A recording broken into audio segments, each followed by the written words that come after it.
Rio board rental tent at the far end of Ipanema Beach. Paulo Vitor Brives has ample opportunity to observe the beach-going Olympic tourist in his new foreign habitat. Several distinct traits identify the gringo, he noted. Most foreigners pick up their trash instead of leaving it strewn in the sand. The women hide behind towels and awkwardly shimmy out of their bulky outer clothes. And that vast bottom half of the tourist's swimsuit always comes as a shocker. Their bikinis look like underpants, Brives said. The beaches of Rio are governed by intricate protocols. Where to sit, what to eat, how to interact with your fellow half-naked man. When the world's tourists come lumping in for 2 weeks during the Olympics, smeared with mosquito repellent, wearing backpacks on their chests and sneakers in the sand, they are bound to be trespassing several invisible and inviolate rules.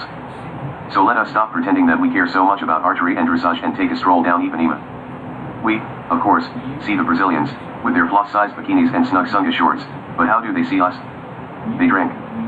A lot, said Alexander Concito, 27, who studies the tourists while tending to beach chairs and umbrellas at a stand called Baracamania Row. He is used to Brazilians enjoying an icy beer. But some foreigners get so drunk on caipirinhas that they fall asleep and their friends have to carry them home. Ryan locked back in U.S. as Brazilian judge orders his passport seized. Cariocas, as Rio residents are called, may seem casual and carefree, their city of paradise for the no-shirt, no-shoes traveler. But residents have their beach life rituals. They eschew the beach towel, as it's too heavy and cumbersome and gets all gummed up with sand. They prefer the multi-purpose light cotton sarong that can be worn as a wrap or spread on the sand. The setup process for women preparing to sunbathe, with its elaborate bikini tweaking and adjusting, seems like performance art, as does the post-beach rinse down in the outdoor showers. Cariocas don't wear tennis shoes or socks or jeans to the beach. They laugh at goggles, and they avoid draping themselves in expensive jewelry or watches on the sand.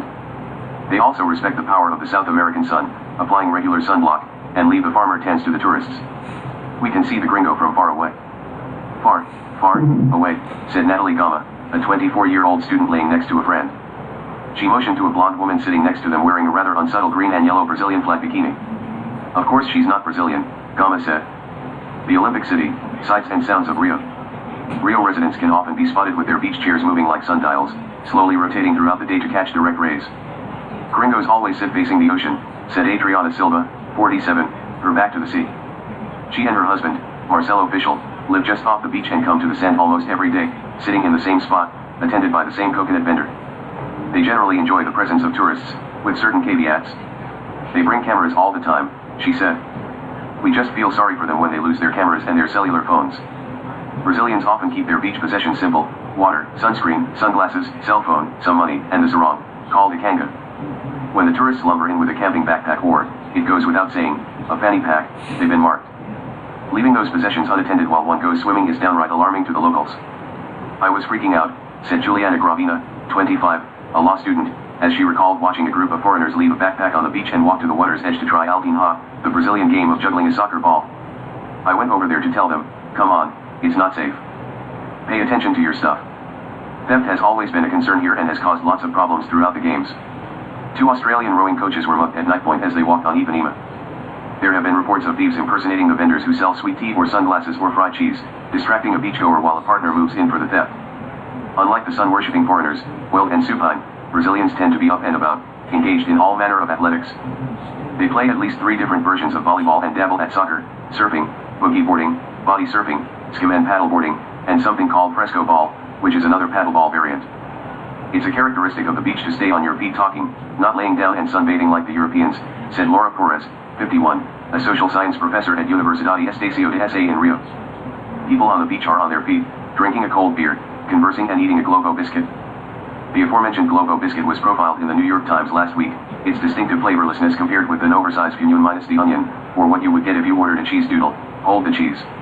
The article prompted outrage on Brazilian social media and in the media, as citizens rose in defense of their bland beach snack. A foreigner speaking ill of Biscoito Globo is like a guest complaining about your grandmother's cake, one Brazilian tweeted. Run gringo run. New cell phone game has fun with Olympic Rio's crime. Brazilians are well accustomed to absorbing waves of tourists. Rio's white sand beaches attract foreign visitors all year, and even more when a major event rolls around such as Carnival, the World Cup or the Olympics. As hosts, they are proud of their reputation as welcoming and friendly. Norway, USA, France, said Poliana Moreira, a high school junior lying on the beach, listing the countries of all the new friends she had made during the Olympics, on the beach and out at the samba clubs. Italy, her cousin, Penelope Tone, added, I like the tourists. I like to see the city crowded. It's nice, Moreira said. But some Brazilians say that too much foreign attention can become a drag.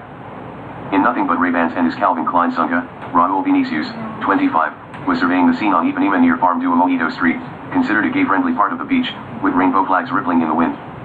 In his hometown of Florianopolis, in southern Brazil, he said, it was normal to flirt at the beach. But in Rio, he'd noticed male prostitutes trolling for foreigners and the tourists also aggressively hitting on locals. It's part of the game here, he said. Several Brazilian women said that tourists seem to think all cariocas are single and willing, which can get annoying. But some men said they are using the meat market atmosphere as inspiration. I got an American haircut, said Diego Inspiraria, with long locks somewhere between surfer and Rastafarian. The Brazilian women only want the gringos. There are going to be children of the Olympics, he added. The hospitals will be full in 9 months. Tom Phillips contributed to this report. Read more. The Olympics are a test that Brazil has yet to pass.